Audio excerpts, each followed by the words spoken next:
So let's just take a quick peek back at where we were last week, just as a reminder. And I'm going to do the share screen. Of course, I think smaller, it's harder to do. Share screen. Right. Okay. So just to bring us back all together onto the same page, just a reminder that when we try to piece together what's the mitzvah of um, tzniut, it's not in one place anywhere. It's not a cohesive um, commandment in the same way that like Shabbat is. And so we bring it together in strands. That's what the rabbis did. They kind of assembled this system. And there are probably, in addition to the six that are here, probably other areas of halacha that inform it. But these are like really, if you look at these six areas, we can get a good sense of kind of all of the major thinkers and rabbis on this. And I guess it's like a little bit out of order since we started with number two. I guess I put number one up there because it felt like the most important. But the general laws of dignity, which apply to everyone, the laws around nakedness, and a reminder that this is not about whether or not you can be naked. You can. This is a question of what things can and can't you do while you are naked, and that's almost exclusively applies to men. Then there are laws around dress, which in principle apply both to men and women, but in the context of kind of most of halacha, really focus on women. We introduced this term, and it's worth reviewing so that when we come to it, we're familiar with it again. This term called dat Yehudit, which is a principle of about the kind of the accepted practices of a given community by the Jewish women in a given community. Um, Kind of like a popular consensus as to kind of where are the parameters around the law. And so that right again, like in principle, when we talk about Jewish dress, it applies to everyone, but in terms of how it's actually applied halachically, it does narrow in on women. But the way it narrows in principle, is from their standards, right? And of course, we mentioned last week, and for sure we'll see this, that like to what degree is that actually historically accurate? Who is telling who how to dress. Um, and then there's the specific whole series of laws around sexual behavior, the concept of not causing other people to sin, and which is based on the Torah principle of not placing a stumbling block before the blind, which the rabbis interpret both literally and metaphorically. And then lastly, just like the general interpersonal mitzvot, civil law. And so when you look at all of these, you can see there's very little in here that's only about women, and there's very little in here comparatively that's about dress. That's our overview of how we'll be looking at this. And we actually really started with number two, with this idea of erva, which in generally when you hear the term, and it's a term that's found in the Torah, when you hear the term mentioned, it's usually people are talking about nakedness, but it's not exclusively that. It's really not like that's not the word that like Genesis uses to describe Adam and Eve when they're naked. It really refers more to kind of like a particular um, uh, like a particularly undignified state of being, I would say. Right? Like nakedness on its own isn't undignified, but there are some things that you would do that would be undignified if someone were naked, and that's kind of like that's erifat. And we looked at this halachic text from the 13th century France, from Isaac ben Yosef of Corbeil, which is very close to Paris. And a reminder, this text is called the SMAC, which is the acronym for Sefer Mitzvot Katan, which means the Little Book of Mitzvot, and it's called that because it's based on the Big Book of Mitzvot. And the Big Book of Mitzvot was really just an attempt to like take everything and put it kind of like sequentially, all 613 mitzvot. And then the little book comes along to kind of poetically expand on that.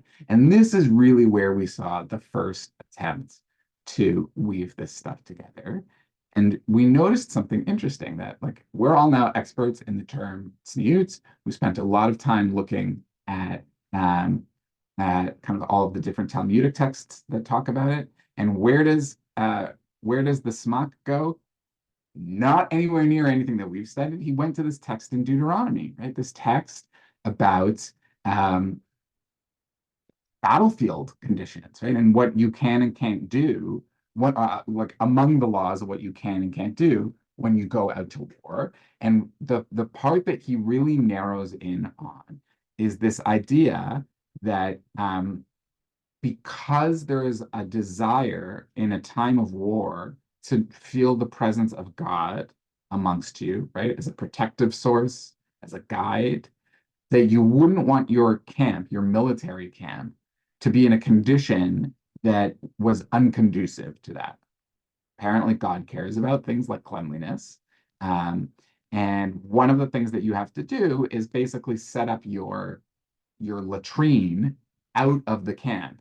And I got a message last week. Oh, my mom sent it to me after class last week, saying, it's funny, like that's actually historically what we know also happened, right? Like even in modern militaries, right? You go and you dig your trenches, and then what's the next thing you do?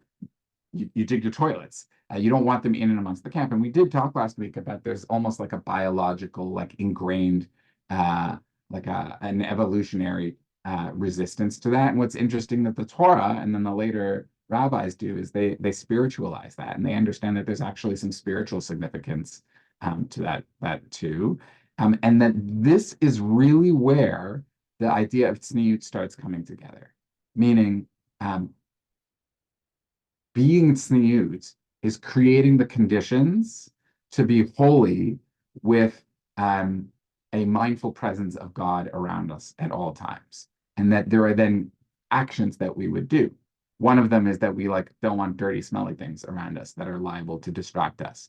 And the last piece in our review just here of Deuteronomy, before we go back to the smock and then see where else he goes, is to say, and this is a more like contemporary analysis, but I think it reflects backward absolutely. Like I think it's in the text, and that's this idea that like in a time of war, and when you're in the most abhorrent conditions and being asked to potentially take a life, even if justified, right? The Torah sanctions different kinds of war. You're allowed to conduct warfare, even if it's repulsive. That you might lose track of your moral compass, even understandably so.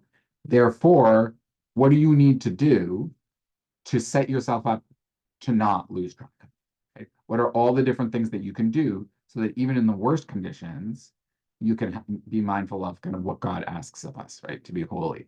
And that introduces the concept of kal v'chomer, which means all the more so, which is again a what do you call it? Like a very standard principle of rabbinic interpretation, where you take one example and extrapolate out from it to the general. Meaning, if this is how we're being asked to conduct ourselves in times of war, all the more so we do it all the time when we don't have those oppressive conditions around us.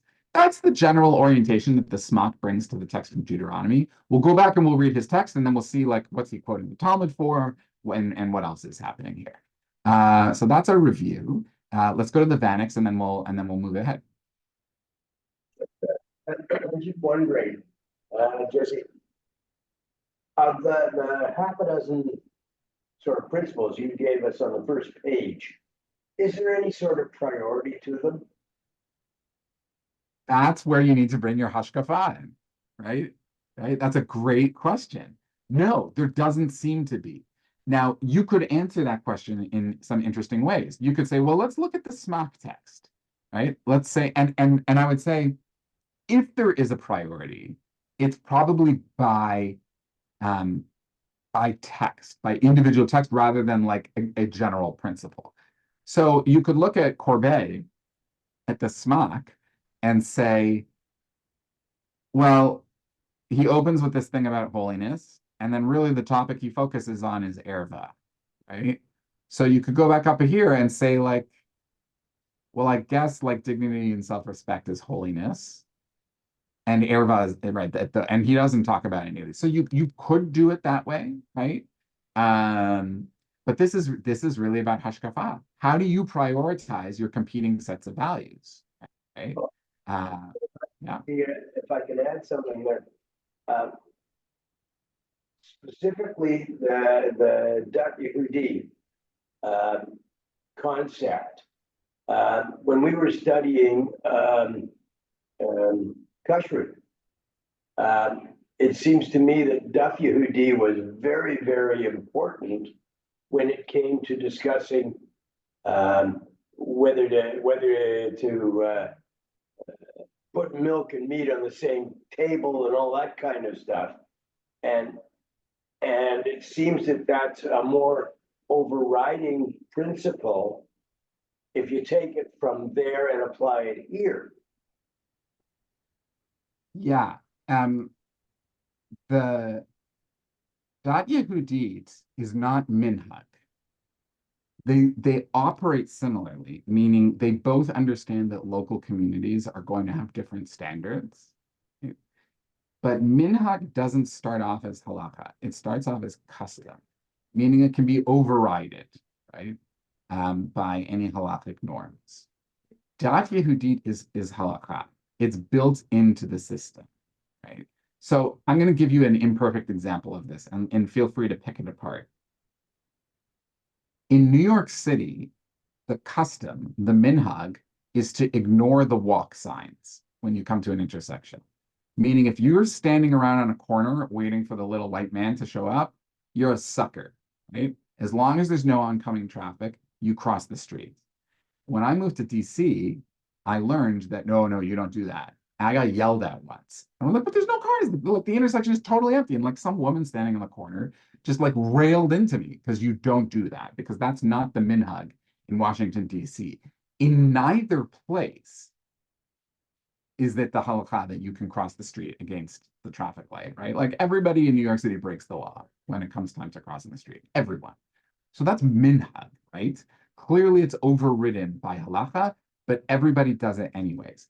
You could imagine in New York City, basically the mayor saying, all the women got together and decided that since we're all doing this anyways, we're going to incorporate this into the law, right? And we're basically going to say, because everybody is behaving this way, we're going to make it halakha. And therefore, in New York City, you're allowed to cross against the traffic light as long as there's no oncoming traffic, but elsewhere you can't. Even though in principle, you have the same series of basic traffic laws. Does that make sense? Is that helpful in doing the distinction between minhag and halacha? Now, minhag, it carries great cultural force, meaning in subsequent generations after like a minhag is established, it can take on the force and weight of halacha. Now, that's what you're referring to in when we studied kashrut, how like there are different regional practices. Like Sephardi and Mizrahi Jews might eat chicken parm, whereas Ashkenazi Jews absolutely will not. Um, However, it's different from Dat Yehudit. Dat Yehudit is specifically an area of halachic practice. It's specific to women and it's specific to dress. Is that helpful? Great, and we'll come to it. And maybe we'll revisit my traffic metaphor, which held up. It worked. Okay. All right. So reviewed. I'm just going to close my office door.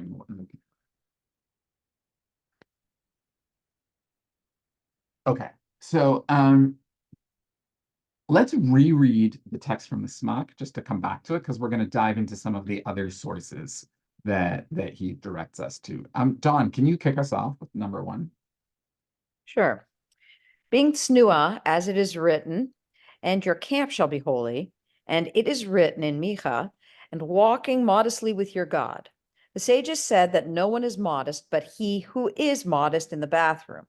One must also be modest in marital relations.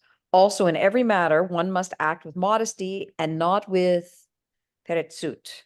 Yeah. This includes, you shall cover your excrement, which is adjacent to it. So too, we must perform modesty at the time of Torah and prayer, and one must distance themselves from excrement and from urine. Thanks for bringing us all back together. We will basically go line by line through the whole thing. So I have to tell you, when you listen to this on the recording, and yeah, you can't ask questions about excrement and urine, it yeah, becomes very complicated. yeah. Okay, so let's go. So he refers to this Gemara from Brachot about being the only person who's modest is the person who's modest in the bathroom. Now, this is like a bombastic statement. He's not saying that those are the only people, right, who are actually modest. He's making a statement about how do you know who's a modest person? It's someone who's modest in the bathroom. So we read this, but let's go back and let's read it just to see what the context of this is. Carla, can you read number 3 for us here?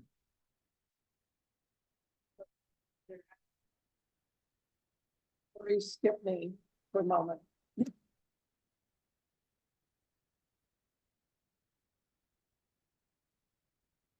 Sorry, can you skip me for a Oh, moment? sure. Sorry. Sorry. Absolutely. Yeah.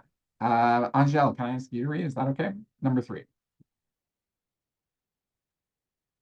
There was a particular eulogizer who went to eulogize an important person in the presence of Rav Nachman. Of the deceased, he said, "This man was modest in his way." Rav Nachman said to him, "Did you go to the bathroom with him and know whether or not he was modest?" As we learned in a Baraisa, one can only describe as modest one who is modest even in the bathroom when no one else is there. Okay. So do people remember this? We took a look at this together, and Carla, I'm sorry for my allergies are awful. Thankfully, we're having a long spring in DC, and they haven't kicked in yet, but I feel your pain. Um, so we looked at this quite some time ago when we were looking at the different ways to define snua, and here modesty feels like a good definition. This is one of the places where modesty seems accurate. Um, and the setup in your head is like there's a funeral, and delivering the eulogy is a particularly important mitzvah, and but there were professional eulogizers, right, who would do this. And he says that this person is modest, and this is one of the ways we know that this is a good thing, right? There is a question that's a fair question of like, is particularly when you look at the cases of like snua being defined as like secrecy or privacy, like is this actually something that we want? And here it's very clear it's a positive quality, it's a good trait that you should have, right? It's a eulogy trait, it's being said about you after you've died to kind of emphasize the positivity of your life. So it's a good thing. Um, and then Rav Nachman says, well, how do you actually know this? Now, why does he ask that? What does Rav Nachman assume about modesty in asking that question? It's very interesting that that's his question.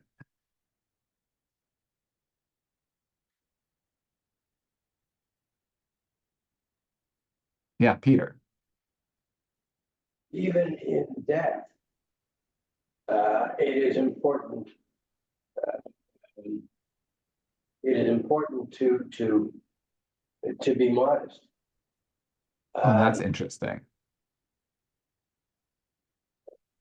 Say more about that. How could you be modest in your death? I didn't really see that well. What I guess what I meant was a eulogizer is one who talks about a person who has died and extols his virtues. Yeah.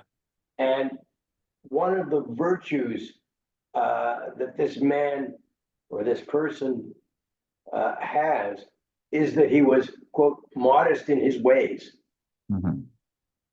I think that's more of what I meant when I said the first Yeah. time. I guess one of the questions that would come from that is, out of all the things that you could say about someone, why would this be the thing that you choose to say? Now we don't know who this person was and how they lived their life, but it, presumably these are things that you don't always see publicly. So then there are two questions you can ask. One is that the reason he's saying this? Is he saying this now because like you would know this about this person because he was so modest that we would never see this positive attribute, and now that he's died, we'll tell you that. Or you could say, well, like, why isn't he choosing to talk more about like all the mitzvahs this person fulfilled, or um, all the public things that this person did that were good? So there's an interesting question about why that. I don't know if we can answer that, but we can ask the question. Yes. But then Rav Nachman's question is really, I think, is like, it's an interesting way of getting to his point. Why is that the question he asks? But I think the reason that he asked it is if one of the attributes is that one is modest in the bathroom, how can you say that about a person when in fact you really don't know? So you cannot make a general statement without knowledge. And he's Yeah, saying, how do you know this? You have no clue. yeah, He could be putting on a show for the public when he's out in public and be yeah, a total loss when he's at home in his private home. great. And what is the extrapolation of that? Who gets to be called modest? Who knows who's modest? Presumably, if your bathrooms remain a private place. God.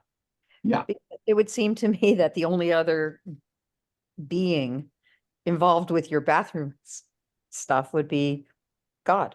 I can't right. think of unless somebody's watching you, which Yeah. is disturbing in and of Now itself. it's no longer modest, right? Yeah. Yeah.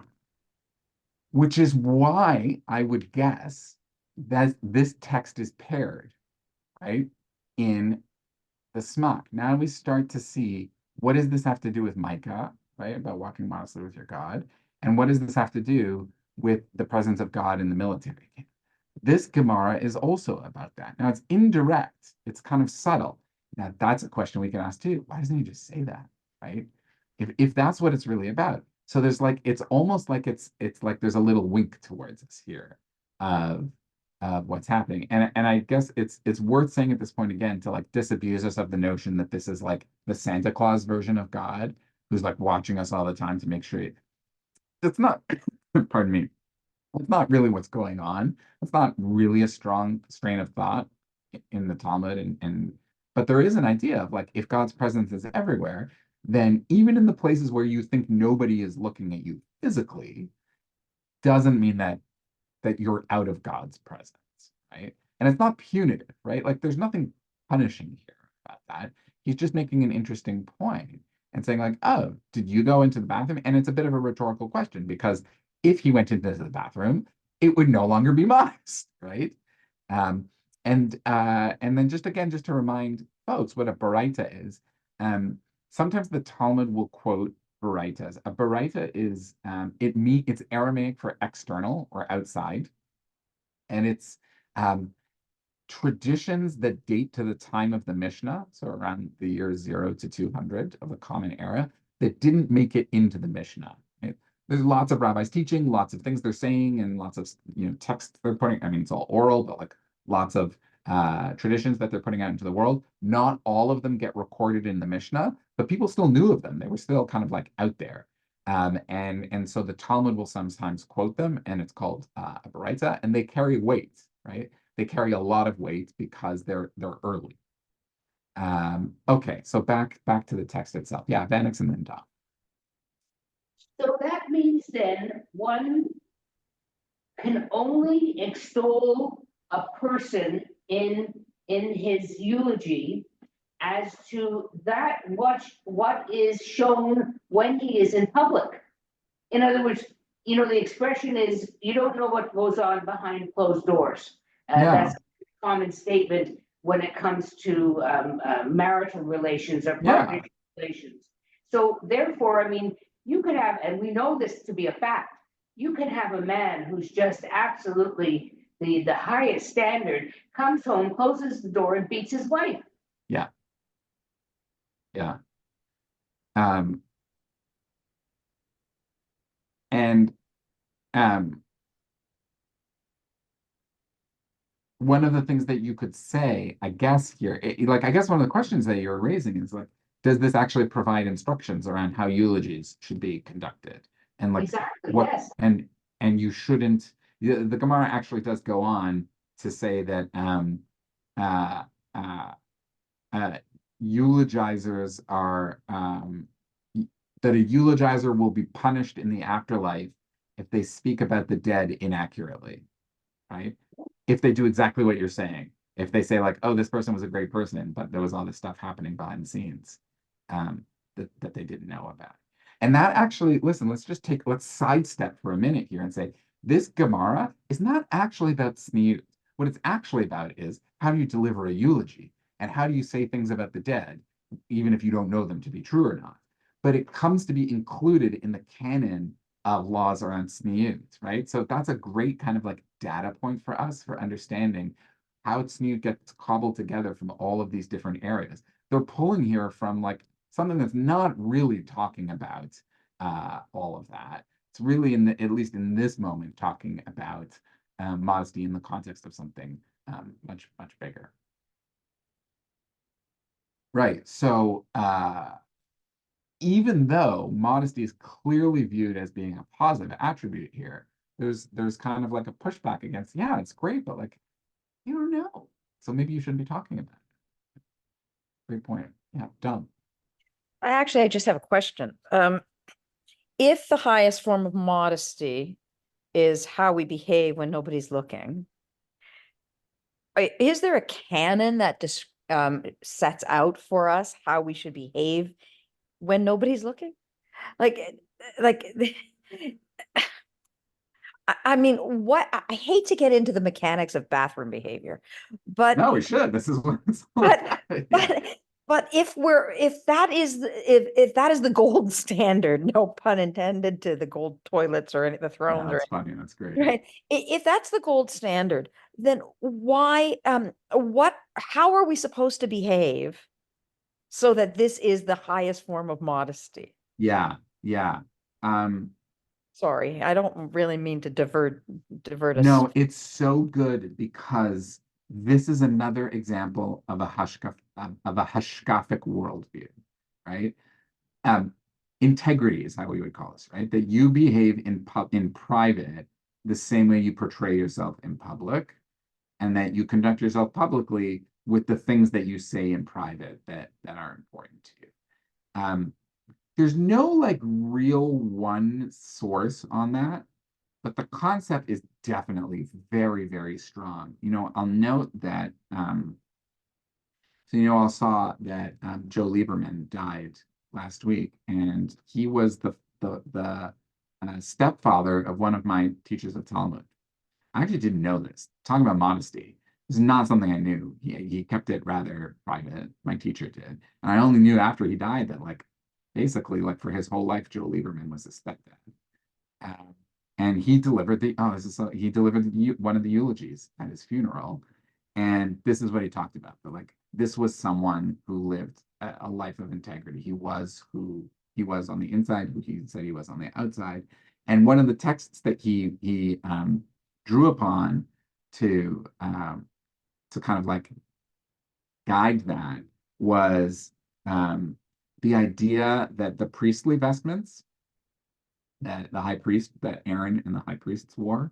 Um, there's this like really interesting, almost like how do I want to say this? Like there was a fascinating. So the priestly vestments have a breastplate that has the stones with the names of all the tribes on it, and one of the really bizarre things that the Torah indicates is that they read the same outside as inside. Meaning, if you could imagine being Aaron and looking at the breastplate from inside himself, he would have been able to read the names, right? Whereas presumably you would think that they would have shown up backwards for him, right? Which is fascinating. And one of the ideas that's drawn from this is the idea that your inside should be the same as your outsides. The Hebrew phrase for it is toho kavoro. And it's not a commandment, it's not halacha, but it's one of these ideas of like be holy, right? That toho kavaro, your insides, toho are ka, they are like voro, your outsides. And oh, it's beautiful. It's also like beautifully like they even connect that to like the ark, like the Aron HaKodesh is made from solid gold, so that there's no difference from that how it's portrayed on the outside versus how it is. Like it has integrity. It is all one. And so that's a very strong thread in Judaism. Is there a list everywhere of like all the things that you should do? so that you should be like that, including like all the different acts of modest behavior. Um, there are books. I know they exist, but I'm not familiar with them. There you get in the Middle Ages like books that are like guides for like all of these tiny like little aspects that almost like Miss Manners kind of things of like how you should conduct yourself. You do get rabbis who are interested in like creating those things. Um, but I'm not aware of like a list of all the things that count as modest behavior or that count as like how to conduct yourself with integrity. Um, but one of the things that can point us in that direction are kind of how halakhic literature is organized. And we won't get there today, but one of the features of some later texts, such as the Shulchan Aruch, which if we haven't studied that together yet, don't worry, we'll get to it. But is that it's organized such that like the first section is your day, right? Just like what are all the different halachot that like guide your day. And then the next section is like a year, a Jewish year. What are all the different halachot that guide a Jewish year? So you get a little bit of that trend there also towards kind of pushing us. And just to bring us back to the question of tzniut, it's interesting that tzniut doesn't show up like that. It doesn't. There's nowhere where it shows up until basically you start getting modern books on it of like, here are all the things you have to do. Doesn't show up, which is such a fascinating case for us in thinking about like, so how, what does that mean for its like ultimate purpose? Is it about measuring hemlines or is it about kind of your entire world? Bennix. One of the things is that you made a comment about this thing that it's really not about tzniut. It's really about how to give a eulogy. And it bothers me that so many of these things, these I'm going to call them tidbits of Talmud and other things that we've looked at are taken out of context. In other words, it's very interesting. You should pardon me, but it's very interesting that it talks about bathroom activity and modesty, but it's really not about bathroom activity or modesty. It's really about, as you said a few minutes ago, how to give a eulogy. So I guess the question is why. Ah, okay. Or I may have overstated the case also. Why the relevance? Ah, well, the Gemara, if we went and looked at Bracha at 62a, it actually is, it's about excrement. That's the main topic of focus there that they're talking about is excrement. But then you zoom in and you see this case. Within the wider conversation, you see you see a case here about the delivery of this eulogy. So when I said that it's not about excrement or modesty, I only meant that like in this particular chunk of text from this, right? The like the setup, right, of the story, of the narrative is not to tell you what are the codes of conduct around the bathroom in this little chunk. The setup is there's a eulogy going on, and the I guess the like the trying to find the English word for what I'm trying to say. I only know the Aramaic. The the conclusion, right? The logical conclusion of the output of it does happen to go in the direction of, you know, can you say this or can you not say this at a funeral? But the content of it is not out of context, right? The context is about kind of bathroom behavior. As to your like larger question about how is this? I mean, you're describing the entire features of the Talmud, right? It's an oral tradition. It wasn't written down. So context to begin with is a fascinating question. You know, we don't know a whole lot about the compilers of the Talmud. It's a bit of a shadowy era. There's a gap between, in our historical knowledge, between the end of the Talmud and the start of the next period of like the major academies in Persia and modern Iraq. Um, and and we don't know a whole lot. So like clearly there are all these different strands. Clearly there are pieces that seem out of context and the rabbis go off in different directions. But we don't actually know like a whole lot. There are different theories that would get us way more into the realm of academia, away from kind of like where we're sitting and the way we're looking at this, which is kind of more staying close to the text. Um, but that, that becomes a feature, not a bug of Jewish practice. The idea that you can go and look at a text and interpret it differently, counter to how it is in the text, is the story of rabbinic Judaism.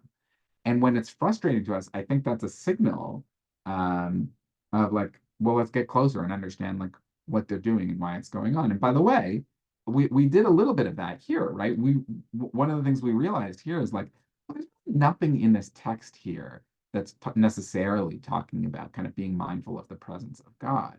But as we examined it more closely and thought about like what are the conditions here and what's the like scene as it's being described and what do we imagine the rabbis might want us to understand and what's our reflection on it. One of the things that came out of this for us, many options, one of them was like, oh, like I think it might be talking about being mindful that really the only person, the only entity who can know if we truly are modest is ourselves and God. Right? And now we understand why it fits back into the halachic text that we looked at. Right? Even though contextually it's not necessarily readily there on the surface. So I would say it's always an invitation when you feel that frustration and that kind of like pushback to respond to it by like asking more questions and trying to get closer and seeing like can we find what the connection is. And there might be at the end of the day, we're like, I'm really struggling with this. I can't find it. Or it might be a case of like, maybe the rabbi knew what they were doing and we just like we're too far away and we don't see the thread and the connection anymore. And that's okay too. Um, okay. So that's the Gemara that he quotes. Now let's move elsewhere just for a minute to see like how is this connection being made and how is it kind of understood? I guess actually, Peter, this flows really nicely from your question. Um, there's a rabbi who's popularly known as the Chafetz Chaim, um, who his actual name is Yisrael Meir Kagan, but he's known as the Chafetz Chaim because that's the name of one of his texts, which is it's a line. Uh, uh, it's definitely in the Siddur. I think it describes God as being like someone who delights in life. He lives in the Polish-Lithuanian Commonwealth in what's today Belarus, not Belarus. That's not a place. In the at the end of the 19th and the beginning of the 20th century, and the Chafetz Chaim writes a text called Biur Halacha. Biur Halacha means like clarifying halacha, and this is an example of one of these texts which is meant to give more analysis on in response to something that was missing that kind of analysis. Remember the pendulum of like halachic texts go from like let's give people everything, and then people say no, that's too much. Okay, so give me like just a small handbook, and then people say yes, but now we're missing all of the commentary and all of the stuff we need to know. So the pendulum goes back and forth. So there is a very important halachic text, um, modern, called, let me put it in the chat, the Mishnah Brura, which means the clear Mishnah, I guess. Um, like clear as in like easy to understand. And it is basically a easy guide of halacha, not just on the Mishnah, on halacha, but is basically meant to give you just like a condensed handbook to all the halacha of life. And so the Chofetz Chaim, friend here, Yisrael Meir Kagan, writes a commentary on that. So it's tangential to it. And it provides like a very complex analysis of all of these other legal rulings. And one of the things he's going to do is basically Peter asked the same question you're asking, is like, how do you get from A to B or A to Z? Right? Is an even better question. And so he says, okay, well, being snua, being modest is a mitzvah. So the first thing to note is he just accepts that, right? He accepts that that's a given. And then look at what he tells Peter. Why don't you read this since you asked the question?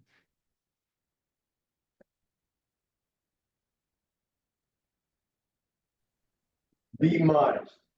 See Barachot 62a and 62b, where the Talmud discusses the concept of modesty. The smak the smak counts smiyut as a biblical commandment. This is like a really interesting, like kind of mini text. There's not like a whole lot of content here, right? Uh, uh, he is basically telling us how did the smak do his counting, basically. How did he remember the smak is putting together like his commentary on the earlier text with all of these commandments. And he says he counts sniyut as a biblical commandment. Why does he need to tell us that? Because it's not a biblical commandment, right? At least it's not explicit in the Torah, doesn't say that, but he counts it as a mitzvah, right? It says here a mitzvah d'oraita, right? Meaning, even though it's not in the Torah, there are all sorts of halachot and mitzvot that the rabbis understand as having precedent from the Torah. And that's why we read the text from Deuteronomy, right? That's what the Smak does. He says, I'm not making this up out of nowhere. It's not just like a modern response to something. He says, you can find what I'm talking about in the Torah, even though it's not written as a mitzvah in the Torah, it's understood as coming from the Torah, right? As a biblical commandment.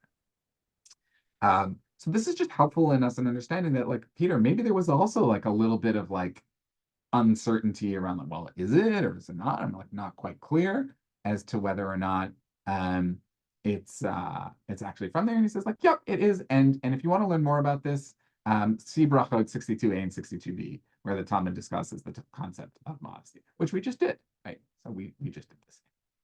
I'm just looking at the questions. Yeah, Carla, I think I'm just going back to the eulogy thing here, just because I'm just seeing your note. Right. That's one of the questions that I think comes out of the text of like, what are you meant to do when you eulogize them? That would actually be a great area of like a Jewish class of like surveying classical Jewish sources and what they say about how you're meant to deliver a eulogy.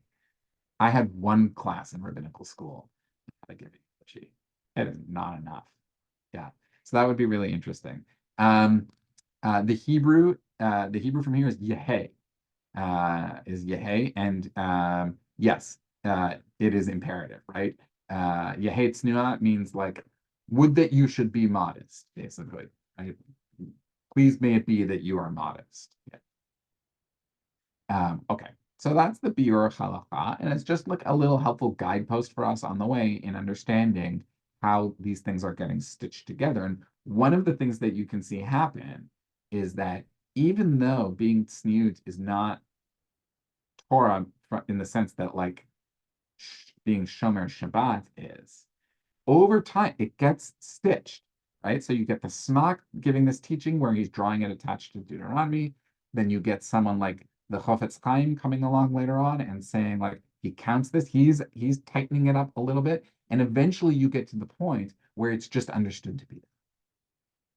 And not out of nowhere, right? But like it gets strengthened over time. Let's look at some other texts that are also related to what we're looking at and see like how is it that we get this way? And I think what we'll like here is perhaps like a little bit of an affirmation on what we've seen so far. Text number 5 in our sources is by a rabbi known as the Alshich. His name is Moshe Alshich. He lived in 16th century in Sfat, in northern Israel. Right, he's a Kabbalist right? So he's a Jewish mystic. He was a student of Yosef Karo, a very, very prominent Kabbalistic mystic, and also a halachicist who will study a lot. Um, we don't really know anything else about his life. Very, very little. He didn't write a whole lot about himself. He's very modest. So that's kind of all we know about him. But in his commentary on Leviticus, actually really interesting why it shows up in Leviticus, we see something related to what we were just talking about. Gita, can you read text number 5? And walking modestly with your God, that you observe walking modestly in a place in which you are only with your God, and there are no others with you, and no one sees you other than God, may he be blessed. Basically, I think what we had come to a conclusion earlier, that like what does it mean to be modest? It means that you would conduct yourself this way when like no other human beings are there and only God. Carla. Forgive the hoarseness. Yeah. When I picture this walking modestly, I mean, I'm still back in my two roads diverged in the yellow wood, but I'm also thinking that when one walks modestly in life, you follow someone who takes precedence over you for whatever Mm, reason. So it might be your boss, or like there will, like the royal family, there's a strict order of precedence who walks in what order when they mhm. make an entrance or something. And so to me, it seems that walking modestly is following God and not thrusting yourself forward, keeping your elbows down. Oh, very nice. Yeah, interesting. Um, Just my mental image. yeah, no, it's great. The concept that you bring up, this idea of like priority of persons in like as you're walking, is very much in the Talmud. It's particularly around teachers and students, right? Like, and there's all sorts of like really interesting commentary around like physical proximity. And it's in the context of respect and honor, actually, um, which we know informs tzniut. So there's absolutely a connection to make there around to modesty. And I love that idea of like, yeah, one of the things we asked about when we looked all the way back at the text that he's quoting here, right? He's quoting Micah, right? Walking modestly with your God. And I remember one of the questions we asked is, why does it say walk modestly? Why doesn't it just say like be modest, right? Wouldn't that be easier? And why does it say walk modestly with your God, humbly with your God, whatever it is, right? Um, and so one of the things I think that you're picking up on that is clearly this idea bouncing around mystical tzfat 500 years ago is it's about a relationship with the cosmos, with God, right? And what does that actually mean? And here we're getting into like the realm of personification, but the Kabbalists love that. It's like don't elbow God out of the way. What a great image, right? Yeah. And that interpretation, that idea comes from the fact that the text itself is talking about walking. It doesn't just say be modest. Note that that's different from how the mitzvah gets formulated in um, in the smak. Here, I didn't even notice this. This is great, Carl. I'm so glad you brought this up. Here it's lihiot tsanila, right? Being modest, right? And then here, when you get it in the bir halacha, it's yehei tsanila, be modest. It's essentially the same. It's just a different conjugation of the verb. But in its original source and how other people are talking about it, is walking modestly. And the Alshich, um, you know, he's clearly extrapolating it outside of just the act of walking, but he's also staying close to that metaphor about it being walking. It's so good. So good. What a great observation.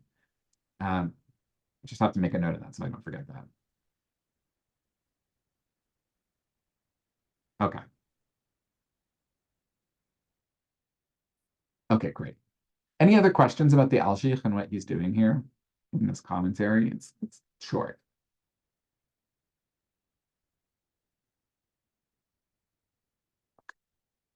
Let's go back to the smock and see where he goes next. Um, so we talked about this. We've gotten through the piece in bracha, right? We read. We understand the connection to the laws of military warfare in the camp. We understand the connection to the prophet Micah. That's where he's drawing the concept from in its original source. We also understand he brings in this piece about kind of being modest in the bathroom, and now we've stitched all three of those together as being related vertically, right? That's about modesty having a connection to your sense of being in the presence of God and being and that kind of like transcendence. Now watch where he shifts. Now we're moving horizontally. Now all of a sudden it's about, oh, one must also be modest in marital relations. Okay? And he kind of just leaves that there and just puts it out there. We'll get to that. Like, what does that mean to be modest in your marriage? And he says, well, yeah, well, actually, like in every act, you must act with modesty. And now he does something that we haven't seen yet, and he contrasts modesty. And he contrasts it with this concept called pritzuit, which here the translators translated it as breaching standards. But let's zoom in and figure out, okay, what's pritzuit? What is this thing called pritzuit? So now we're on page 3, and we're going to read from the Talmud, from Yevamot. Yevamot is the section of the Talmud that deals with what do you do when your spouse if you're a woman and your husband dies, according to the Torah, you're supposed to like get married to his next of kin, right? To like his brother. And then like there's a whole list. And then there's this, that's called yibum, which is the same shorish as yevamot. In English, we call it levirate, marriage. I don't know why. It's probably Greek. Okay. So let's read this one. Vanix, can you read from either one of you? You get to pick who goes and read from this one. This is fun. This is, we've done excrement. Now let's talk about ways you can get married. I'm just confirming, we're doing the number 6, correct? Number 6, text 6, yeah. Rav would flog one who betroths by intercourse, despite the fact that betrothal is effective by this method. And he would flog one who betroths in the marketplace, and to one who betroths without a marriage agreement. Okay, which Rav is this? This is the rabbi named Rav, not just a generic Rav. This is a problem, right? So many people have this name. So perhaps you've heard this. This is certainly like one of those like tidbits of halacha that like I learned probably when I was 12. I have no idea why, but it was like, it seems to be very popular, that there are 3 ways you can get married in Judaism. You can get married by having a marriage ceremony, right? And signing a ketubah. You can get married through kind of like the acquisition of like in like a transaction, basically, like where you acquire your spouse. And you can get married by having sex, right? That those are the 3 ways that you can get married. And Rob apparently doesn't like one of these. And he would flog people. He said, like, no, you should not get married just by having sex. So he doesn't like it. It would be interesting to go like down that road and see why that's the case. We're not actually going to do that. But he's opposed to that. He seems to think that it's undignified or something. And well, he's on a hitting spree. Those aren't the only people he would hit.